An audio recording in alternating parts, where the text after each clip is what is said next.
पवन सिंह आ रहे हैं पूरी तरह से माहौल चेंज करने। जी हाँ, पावर स्टार पवन सिंह के साथ आप सबको बता दूं कि भोजपुरी के पावर स्टार पवन सिंह का तीसरा होली सॉन्ग धमाका आने जा रहा है। तो जानिए इस सॉन्ग को कब रिलीज किया जाएगा और सॉन्ग का नाम क्या होने वाला है। तो वीडियो को पूरा फुल वॉच कीजिएगा। अगर अभी तक आप सब हमारे चैनल को सब्सक्राइब अगर नहीं किए हैं तो प्लीज़ चैनल सब्सक्राइब करें, वीडियो को लाइक करें, प्यार से कमेंट करें। चलिए वीडियो में आगे बढ़ते हैं, बात करते हैं भोजपुरी के पावर स्टार पवन सिंह के 2025 का तीसरा होली न्यू होली सॉन्ग के बारे में। तो आप सबको बता दूं जो कि तीसरा होली सॉन्ग आप सबके बीच रिलीज होने वाला है, जो कि इस साल ही उस सॉन्ग को शूट भी किया गया है, उस सॉन्ग को इस साल भी गाया गया है।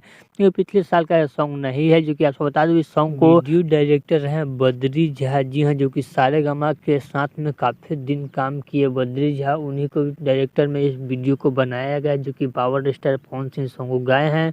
और आप सबको जो कि काला माटी में जो हीरोइन आप सबको देखने को मिलेंगी यानी खुशी तिवारी के साथ में सॉन्ग को भी आप सबके बीच शूट करके रखा हुआ है, जो कि आज किसी भी टाइम आप सबके बीच पोस्टर रिलीज हो जाएगा। पोस्टर के माध्यम से आप सबके बीच रिलीज डेट, टाइम और कौन से चैनल से सॉन्ग आ रहा है तो पूरा फुल जानकारी दे दिया जाएगा। और हमारे चैनल का समाज साथ जुड़ जाइए, ताकि जैसे ही पोस्टर आएगा वैसे ही हमारे चैनल के माध्यम से आप सबके बीच वीडियो बनाकर बता दिया जाएगा। तो चलिए अगर आपको यह वीडियो अच्छा लगा तो प्लीज़ चैनल सब्सक्राइब करें, वीडियो को लाइक करें, प्यार से कमेंट करें। चलिए मिलते हैं न्यू अपडेट के साथ। तो ओके बाय।